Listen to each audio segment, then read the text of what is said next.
OK，我们今天接着来学习啊。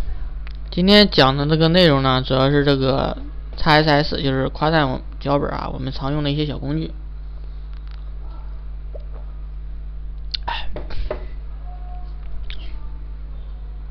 OK，我们看一下我们在这个就是说做这个测试，就 XSS 这个夸赞脚本测试时候用到哪些小工具啊？当然工具用的比较多啊，我这里列了几个火狐的一些工具啊，这些工具。无论是在夸赞或者说在注入当中，我们都可能会经常用到。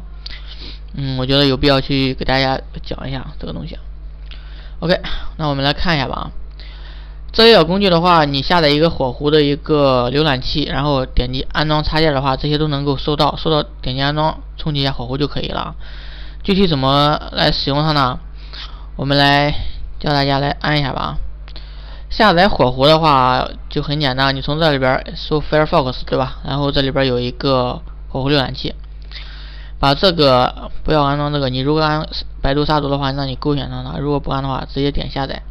下载的话，点击下载就可以了。我这里已经下完了对吧？下完了我就不下了，然后我双击打开它，默认安装就可以了对吧？打开它然后安装。我这里已经安了，我记得啊。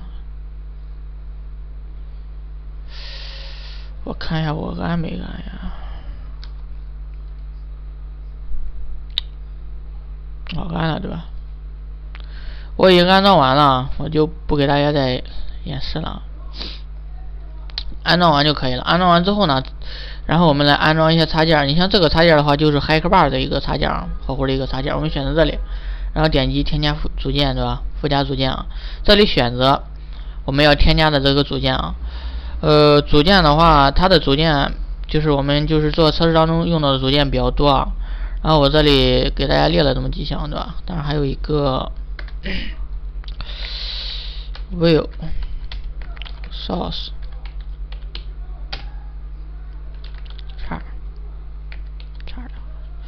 搜一下，比如说我安这一个组件啊，当然你安装的组件的方法都是一样的，对吧？首先，然后我们找到这个组件的名称，然后搜一下它，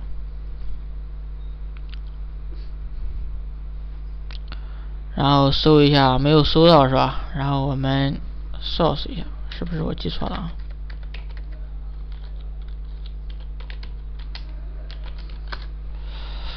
是不是这个啊？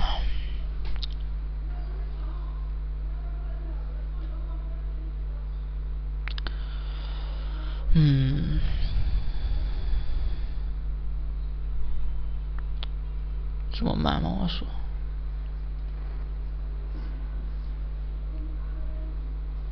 看一下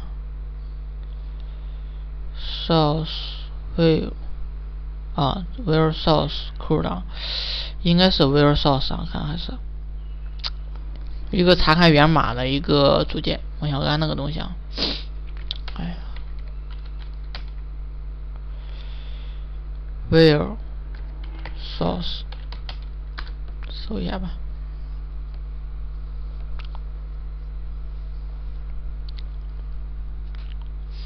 这个火狐的浏览器，我个人感觉它的比较就是说是用的比较多的一个功能比较强大之处，就在于它的一个插件对吧？它插件太灵活了吧？什么样的就是就是用那个什么样的插件都有的。包括有一个插件就是说是可以下载你这个在线浏览的那个就是在线观看的视频，也是通过一些组件可以下载下来的啊。这有个编辑源代码的，但是不是我想要的。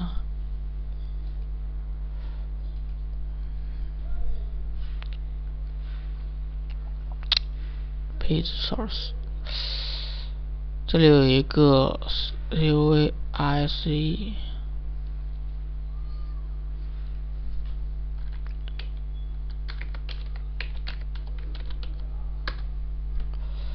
应该就是这个组件啊，我应该没写错，但是它这里边好像没有搜出来是吧？我们看是不是有这么一个组件啊？我看是有这么一个组件对吧？查看道不行，这种 XSS 的，这个没有写错，它这里好像没有搜出来是吧？昨天我还搜出来，因为我又卸了重新安了。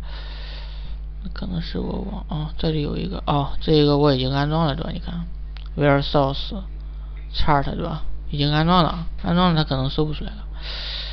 按说应该能够搜得出来啊。就这个是用来查看源代码的。当然这些像这里边列出来这些组件你怎么去插件怎么去安装呢？方法一样，比如说 Hackbar 对吧？搜一下 Hackbar， 你看一搜就搜出来了对吧？当然这里边你也可以从这里边，你如果没安的话，你搜可用的附加组件，然后搜出来之后安装就可以了。如果你安的话，这里边可能就搜不出来了，对吧？这里就搜不出来了。你安装，你没安装的你可以安装，点击安装，安装完之后它要求你重启一下这个浏览器，火狐浏览器，你重启一下就可以使用了。你像这种就是这个就是 Hackbar 对吧？这么一个插件，然后你发现你安装了一些插件，你像这个我安的这一个就是这个源码，就是查看这个源码的。它这里边并没有显示，对吧？包括一些 HTTP header 这些东西啊，怎么办呢？你这里选择定制，对吧？这里有一些，这里就显示了你安装了一些插件了，对吧？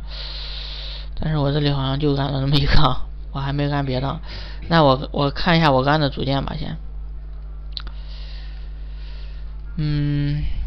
我的附加组件。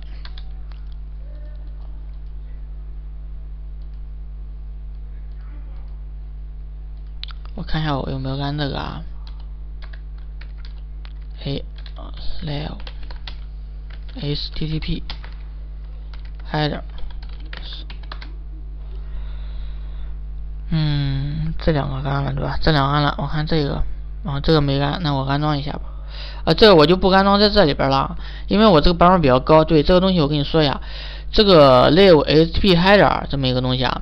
它是支持的，如果汉化的版本，它最多支持到32的版本，因为我这个是按照41的版本，所以说你用的话，要么就用卡利里边的火狐去安装一下这个插件可以使用，要么就是干嘛呢？去使用这个东西。这是这个东西呢，看一下吧。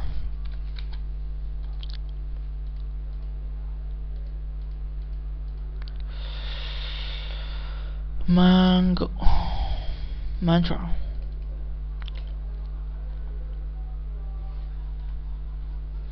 这么一个软件，这个软件叫 Mantra Portable， 它是一个 OWASA 的这么一个组织开发的这么一个软件，但这个好像它俩是一个版本的，是吧？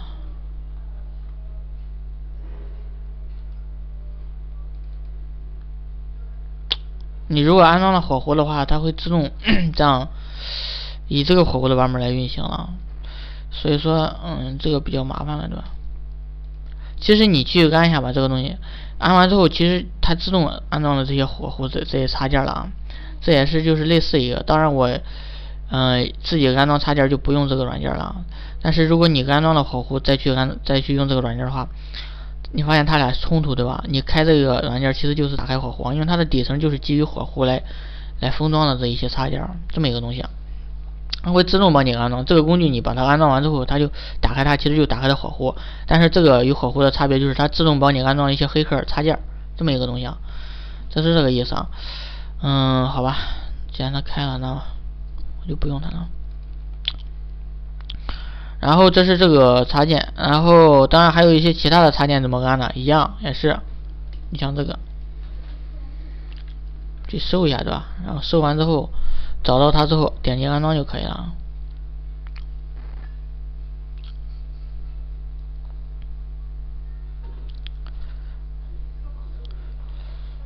这个是不是我也安了啊？安了，这个也安了是吧 ？OK， 那我看一下这个有没有安。这个应该安了，这个安了，就这一个没安，因为这个版本比较高，安不上。但是这个在这里边就能用，这个版本比较低啊，但是它俩是基于一个内核，你安了它就有冲突。那一会儿给大家用这个卡利里边的这个火狐来给大家演示这么一个插件吧，因为这个插件我下的版本比较高，安装完之后它不能够正常工作，这么一个东西。我们来看一下。先看一下我们的 PPT， 先看那个 Hackbar 这么一个插件。这个 Hackbar 的话，可能并不陌生，对吧？用的可能也多少都有听过，要么就是有的更好的就是接触过，对吧？你像它这个 HackerBar 它有什么功能呢？它的功能也是比较全的。你看一下，它有一个 SQL 输入，还有 XSS 对吧？还有这么一个MD5 的一个哈希加密对吧？还有一个编码的一个转换，当然还有一些其他的一些功能啊。这其他功能我也用的不是很多。你像这个的话，比如说我们输一个 3w.carissa.com， 然后加载过来之后，我们就可以对它干嘛呢？但我们首先要访问一下，对吧？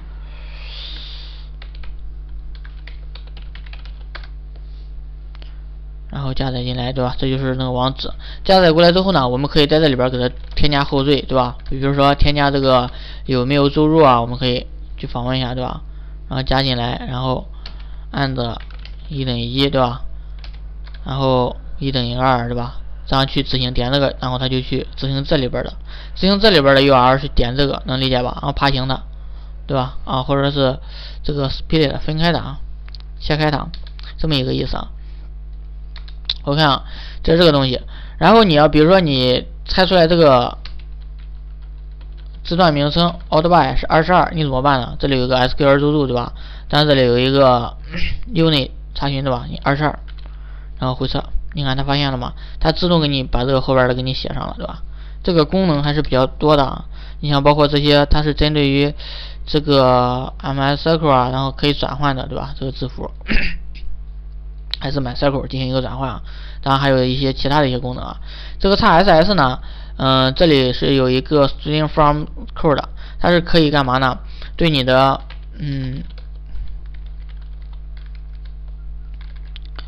有的地方它对你的这个 XSS 代码进行过滤了，对吧？过滤了你怎么绕过呢？我们可以通过这个来转移一下，对吧？转移完之后对它进行绕过，对吧？然后再把它插上这个 script， 然后在后边再插上这个代码就可以了，对吧？它是其实可以正常运行的啊，这个能理解吧？通常用它来绕过，就是来突破这种限制的，对吧？突破来这种对这个 XS 代码做了限制的那些网站的，通过它编码转换一下编码，然后对它进行一个突破限制，这么一个功能。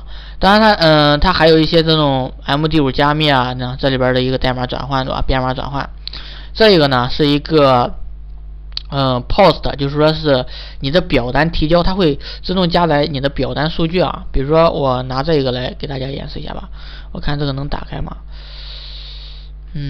哎呦，打不开啊！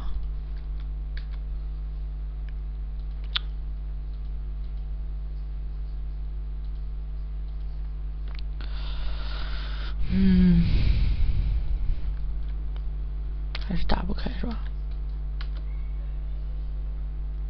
哎呀，这倒还挺快，缓存吧。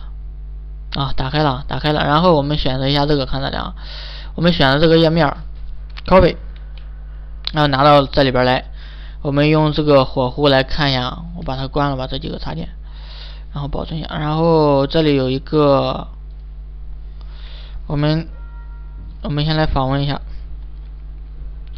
回测 ，OK， 你发现访问到了对吧？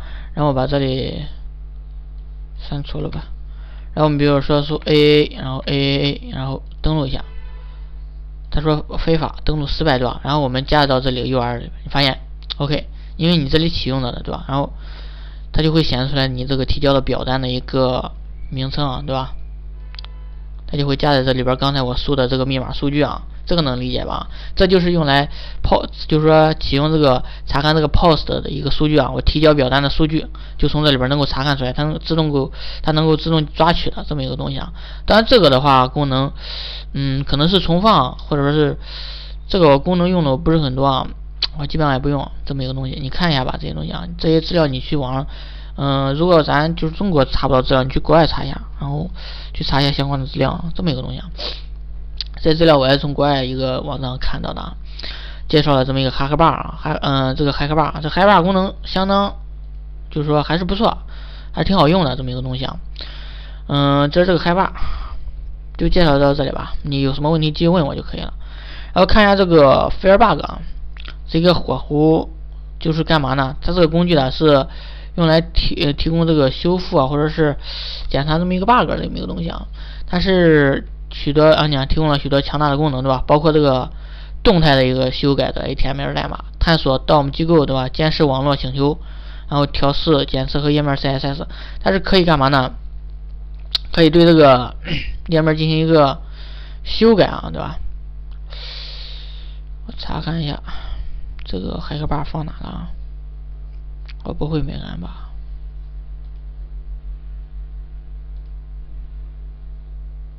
在这儿呢，我把它放这里。你发现你要查看这个代码，这个页面的这个代码怎么办呢？你直接点击这里，它就会在里边出来啊。这是一个，这是黑客bar哦，晕了。我找一下这个 Firebug 在这儿呢，看见吗？点一下它，你发现啊，在这儿呢。弄错了，我把它给取消。在这里吧，先放着吧啊。你看这里啊，我们点一下 Firebug， 它就会抓取这个网页的这么一个代码，对吧 ？CSS 啊，或者是一些整体的就 HTML 代码，可以对它进行动态的一个更改啊。当然，我们用的最多的时候可能就是在这里啊，点击网络，然后首先要启用它，对吧？比如说我们然后来一个登录，你看它会抓住这么一个请求，响应头啊、HTML 缓存啊什么之类的这些东西，一般我们就可以看到它的一个上传的一个代码，对吧？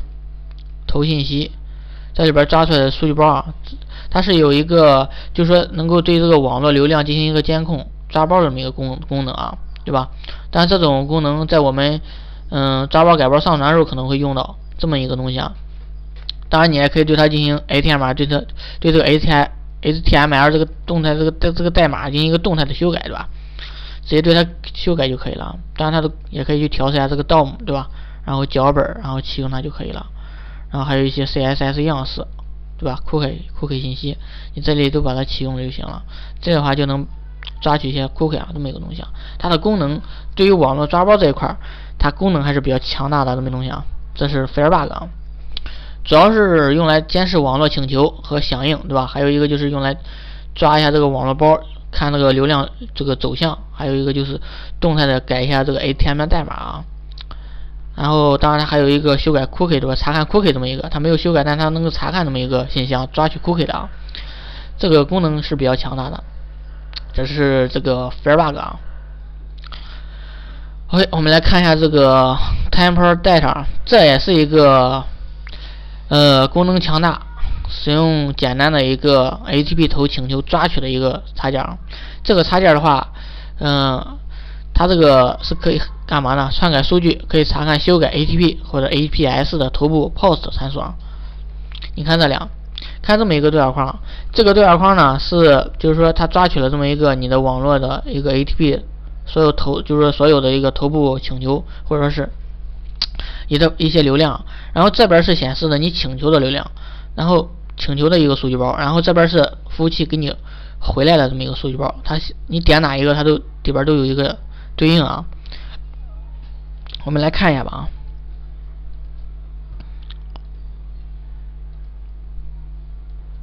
OK， 现在没有对吧？然后我们访问一下，你看有了吧，对吧？然后我们选择一下 get。OK， 当然这只是一个 get 请求，如果数据包这个服务器没有回请的话，那么这个 get 请求就没有，这边就没有这个啊。这边是我选中的这个数据包的发送给服务器的那个请求包，这边是响应包，服务器的响应包。每一个请求包都有一个服务器响应，对吧？或者是没有啊，没有它这边就没有，这个能理解吧？你看我们这个 POS 数据就有，对吧？我们请求了，比如说我给服务器提交了一组用户名和密码，然后服务器响应了这组用户名密码是否正确，对吧 ？OK， 如果错误，它可能就给你回一个包，这是个错误，不能正常登录。如果正确的话 ，OK， 那么就登进去了，这个数据包也会被回复了。这里边都有一个对应，看见了吗？这么一个东西啊。这里边是你抓取的这个数据包，然后这里边是你抓取的那个数据包发送给，这边显示的是你发送的数据包，这边显示的是你这个数据包，服务器接收你这个数据包之后，给你这个对应你这个数据包回复了这么一个数据包，回应了这么一个数据包，就这么3块啊，这一个东西啊，这也是用一个抓取动态流量的，对吧？这个软件。然后我们看一下这个 Live HTTP Header 上，这个工具可以说是用的就比较多了，因为它是可以抓包改包的，对吧？在我们一般抓包改包用的比较多的是那个 BURP 数的，对吧？这么一个工具，当然它也是可以实行的，对吧？当然这种工具的话，我这里边安了也没法用啊，因为版本太高，我只能用这个里边给大家演示吧。卡利，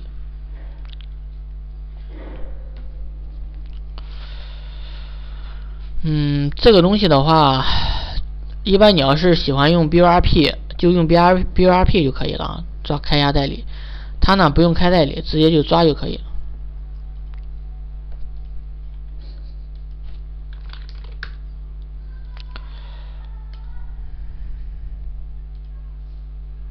OK， 你看我这里安了一个插件，对吧？然后我们打开一下啊，比如说我们访问 3w 点 Carissa 吧，回测。OK， 访问完之后，你看它这里边会抓到一个，这是我的，对吧？又晕了，看这俩，它这里边有抓取这么一个数据包的一个流量，你看很多，对吧？你如果只想不让它继续往下滚动，它数据包比较多，我们先清一下，对吧？清一下，我们再重新访问一下。然后我们来看一下，它抓的比较多，对吧？它如果继续抓的话，你把它取消了，它就只固定在你当前抓的这个数据包，它就不再往下抓了。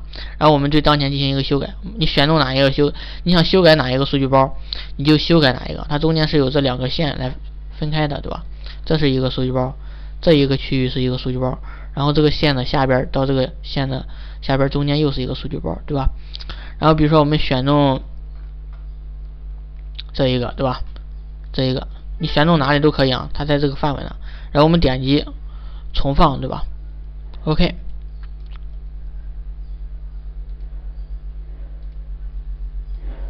点击重放，然后你启用这个发送以 POS 的形式重放，对吧？然后你给它改一下 XX， 然后你点击重放，你看一下我这边这个页面的变化。OK， 你发现重放了吧？又访问了一次，对吧？然后我们写一个333，没有什么变化，对吧？然后我们来选择一个 ，OK， 选择一个，然后呢，我们改一下其他的吧，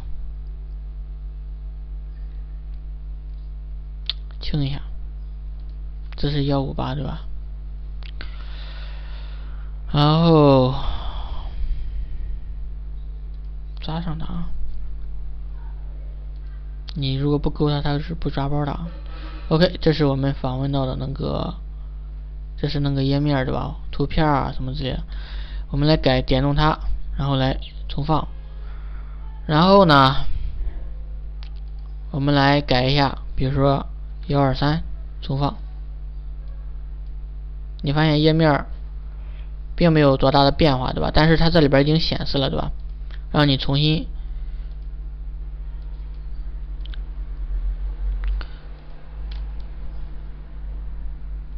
这边会重新去访问了，这个能理解吧？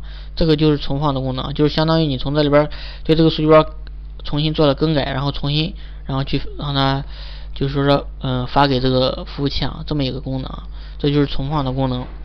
这里边你如果勾选的话，它就会一直抓包，然后你不让它抓，然后只停留在当前抓的包，对它更改的话，那你先把它暂停就可以了，要不它会一直的抓下去。你想对哪个包更改，那你点击这个重放，然后从这里边给它数据修改就可以了，对吧？这么一个东西啊，比如说你看一下我们这里吧。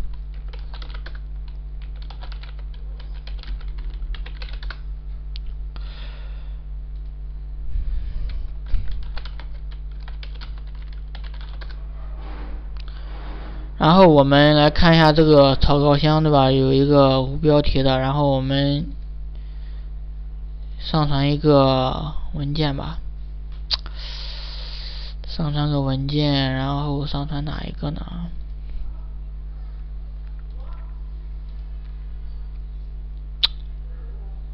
打开个主文件夹，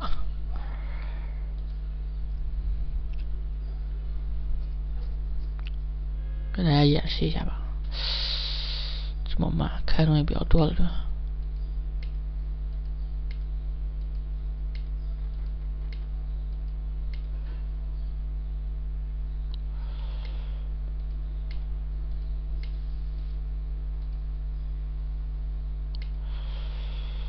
重新关一下吧。OK， 打开一个主文件夹，然后我们来上传一个图片。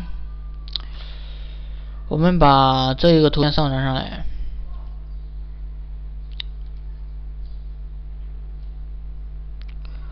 我给它改一下这个名字啊，不改也改一下吧。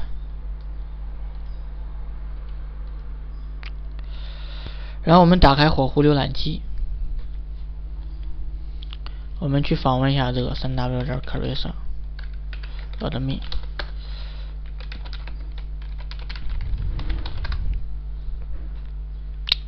还是上传一个图片，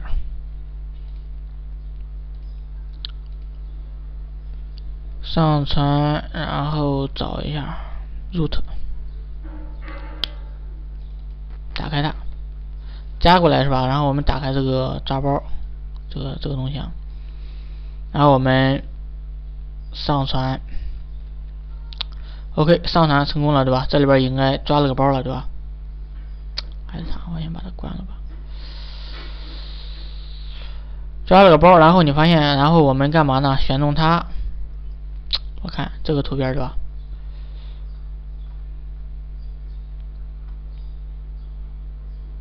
应该是这一个对吧？你看这里有个上传 upload 对吧？我们选中这一个，然后呢，修改对吧？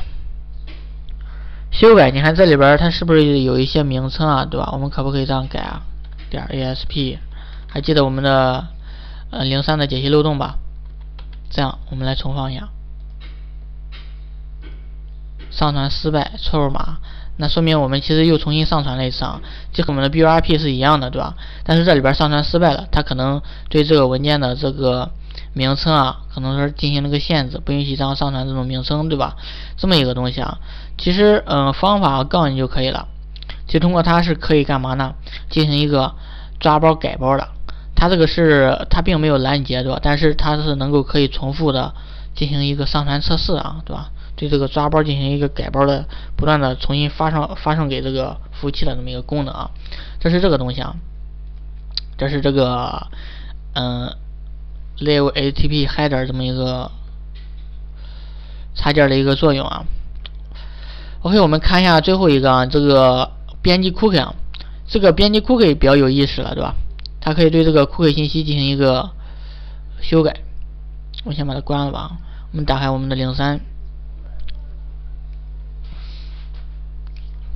我们来看一下啊。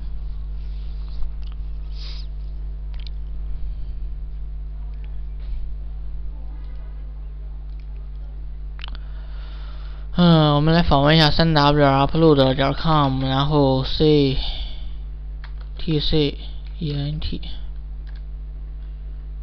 net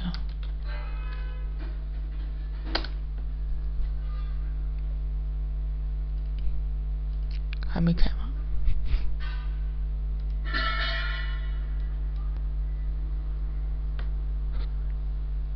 啊，太慢了。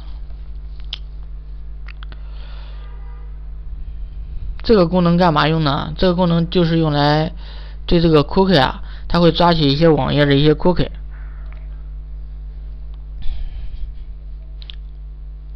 然后你点击这个删除一下，确定，把它关了吧，重新过滤。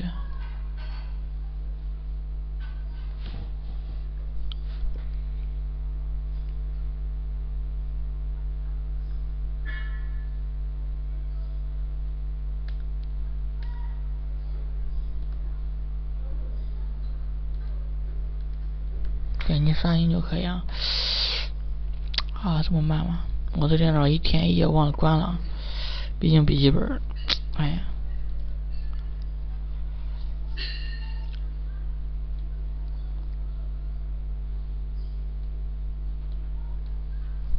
还他妈固态硬盘呢，操！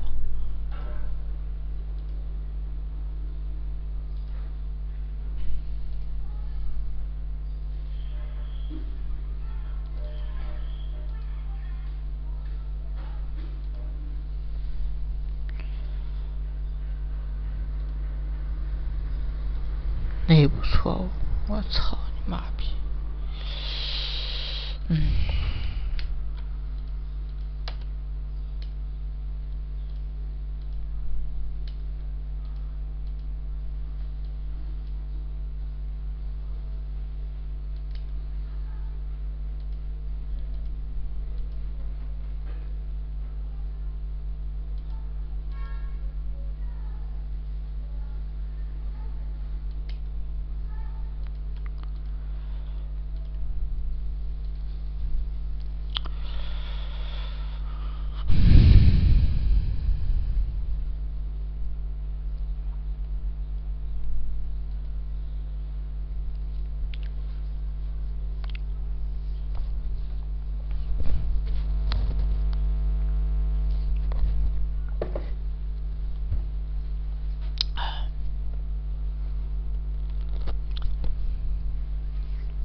等一会儿啊，启动之后给大家演示啊。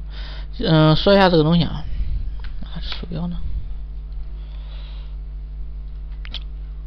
点这里，然后重新刷新一下，获取一些新的。它这个工具啊，它只是就是说抓这个你访问网站的一些库克信息啊，抓过来之后呢，然后点击这里编辑，对吧？这里边就把这个库克信息给详细的给列出来，对吧？包括你用的是你的所在的目录啊，你的域名啊，你的库克内容啊，然后你库克名称啊都给列出来了，对吧？然后我们先来看一下，我们稍等。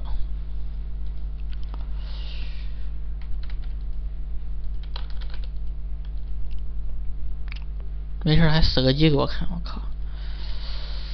妈，开玩笑，我操！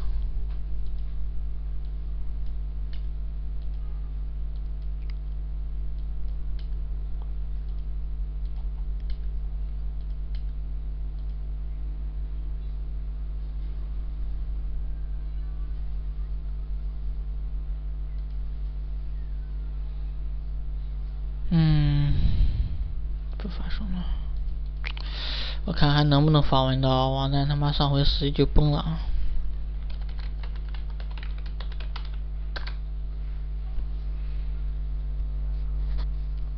好，行，我们来看一下吧啊。我这里没登录之前，它肯定会抓取这么一个 cookie， 对吧？然后我们来看一下有没有抓取到这个 upload 的，然后刷新一下。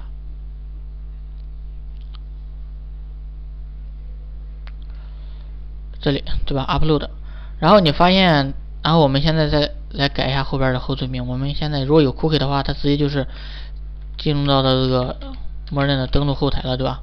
直接这样写这个默认后台登录的首页。如果有 cookie 信息的，它就不需要登录，直接进去了，对吧？当然它现在是不能够登录的，对吧？然后我们来看一下我们抓取的 cookie 啊，这是它的 cookie 名称，对吧 ？copy。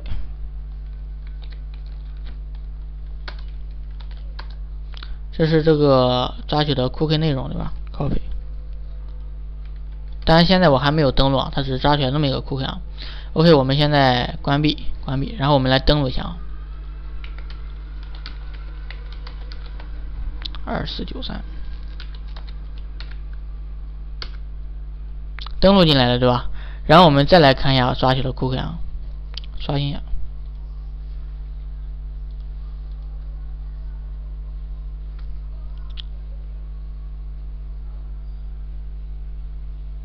跑哪去了？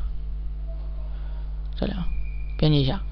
然后我们来看一下这个名称 ，copy， 名称可能没有变啊，对吧？名称没有变。然后我们来看一下它这个 cookie 变没变啊 ？cookie 好像也没有变，对吧？应该是没有变。我们来添加一下这个动态页，随便来点一下，我们再来抓一下。刷新。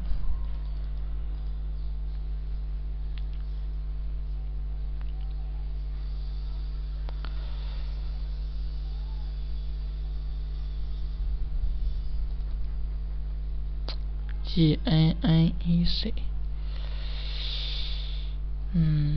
没有改变啊，发现。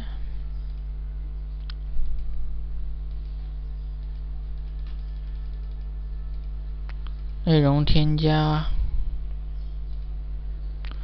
访问一下，然后我们再来抓一下。我先把它给关了吧，重新抓一下。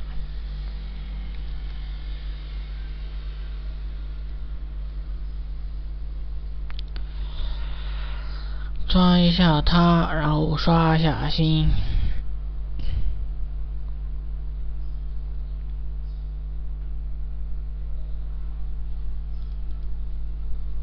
还是没有变，对吧？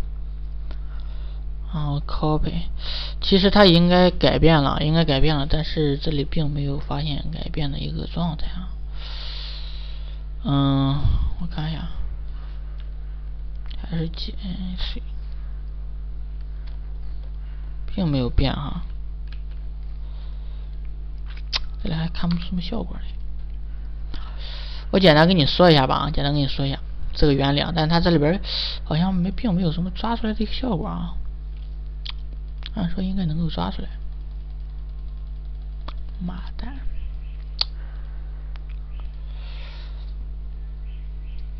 还是这个屌东西啊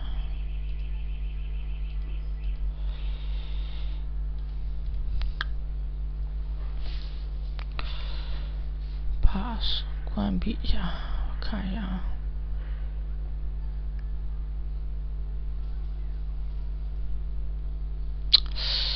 我知道了啊，我首先要把它清一下cookie。选项里边，因为cookie它里边有缓存嘛，对吧？我们要清一下它的cookie。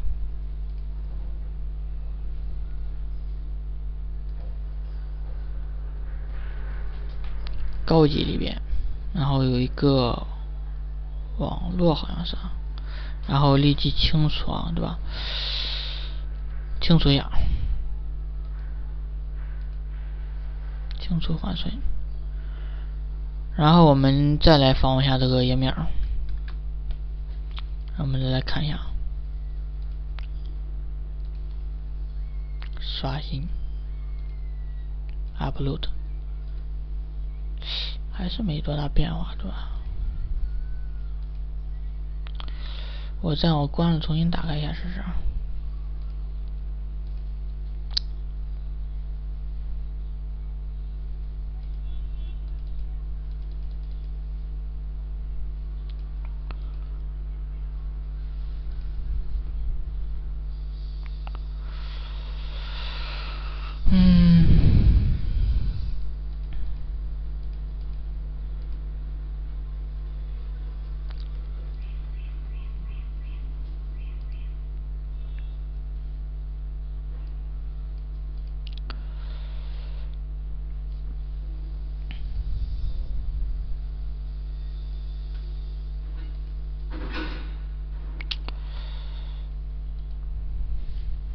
然后我再打开一下看看。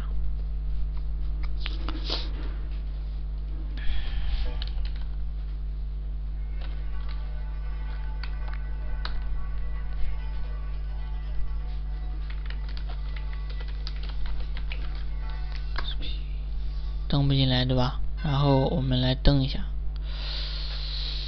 然后 default 的名。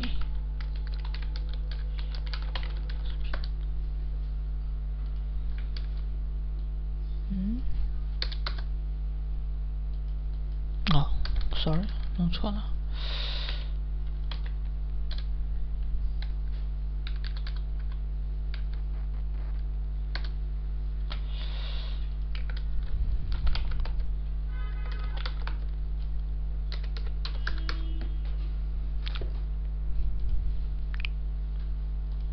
看一下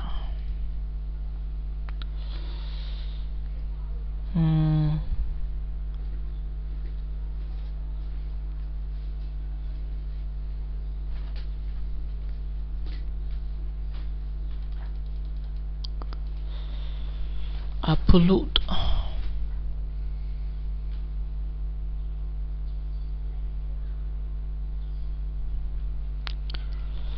并没有 upload 的，对吧？看一下。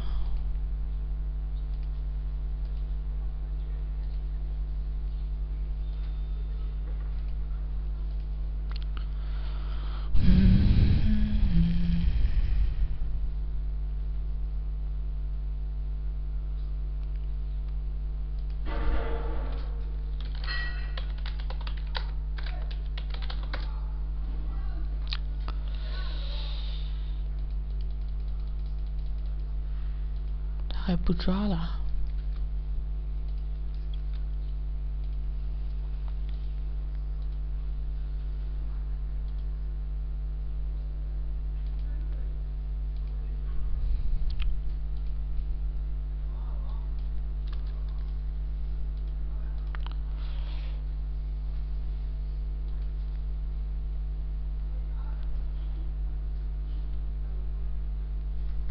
没有 upload 了嘞。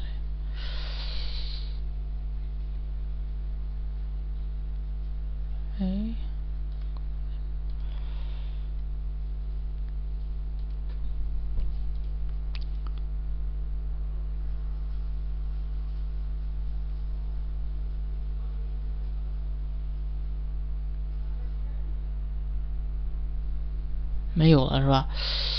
哎，奇怪了，这个工具我靠，再打开看一下吧。我想告诉你的目的就是什么呢？就是说我们如果就是通过这个 XSS 获取之后啊，我们可以登录它的网站，然后改一下它的 cookie 从这里边。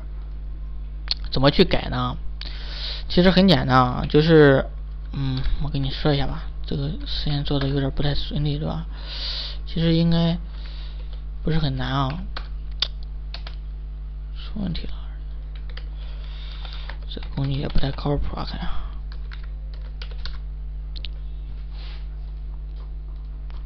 看这会儿有了吗？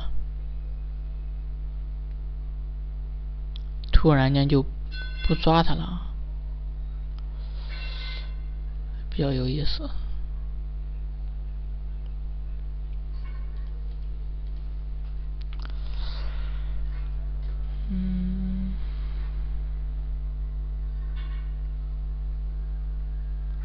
不抓就不抓吧。然后我们给你讲一下这个原理啊，讲一下原理吧。昨天我做这个实验还是没问题的。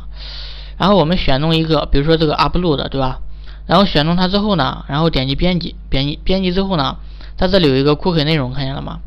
然后它名字是不变的。然后把我们获取到这个，就是说通过 XSS 得到的那个管理员那个 cookie 呢，然后把它给复制过来，然后粘贴到这里，给它改一下，对吧？因为你没有登录的，你没有管理员登录的那个 cookie， 所以说你不能够直接进入到这个页面。所以说把这里我们把获取到这个管理员 cookie 放到这里边，然后确定保存一下。保存完之后呢，然后我们把这个页面，比如说是登录页面，我们改成它登录之后的那个默认页面 default ASP 就可以了。这样的话它就跳过来了，就是说绕过了这个登录啊，通过这个 cookie 就可以拿到这么一个管理员的这么一个登录啊，就绕过这个管理员登录啊，直接就是拿到这个管理员后台的这么一个页面了，这么一个方法。但是因为这个实验，我昨天做的还很成功啊，但是今天不知道它出哪门子邪气了。你看这里，我怎么抓都抓不到了。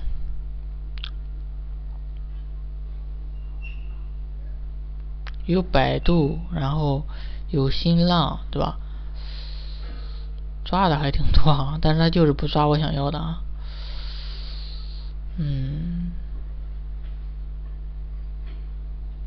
比较奇怪啊。方法就告诉你就可以了。让我们看一下这个选项，我是不是把这里给删坏了？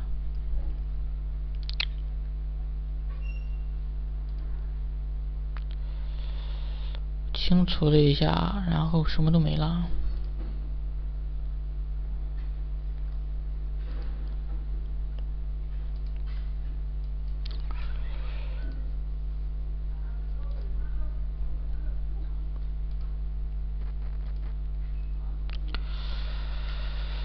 OK， 我再试一遍，不行咱就不试了啊。我想给你演示一下，看这个效果了。你看这个直接就登进来了，对吧？它一看上里边已经记录了它的 cookie， 但是我们看一下它里边有没有啊？